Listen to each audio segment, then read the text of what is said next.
ANDA informó este martes que el servicio de agua potable ha sido restablecido en su totalidad para las comunidades afectadas por la ruptura de una tubería de 48 pulgadas en Apopa, ocurrida el pasado 16 de septiembre.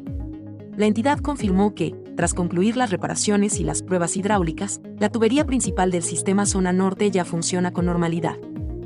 A pesar del restablecimiento, el presidente de ANDA, Dagoberto Arévalo, anunció que el plan de contingencia con el servicio de pipa se mantendrá vigente hasta el 30 de septiembre.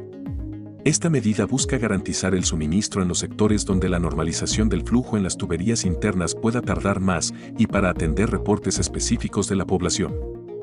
Arévalo pidió a los usuarios que aún no reciban agua en sus hogares reportarlo al 915 para reorientar el envío de las pipas contratadas.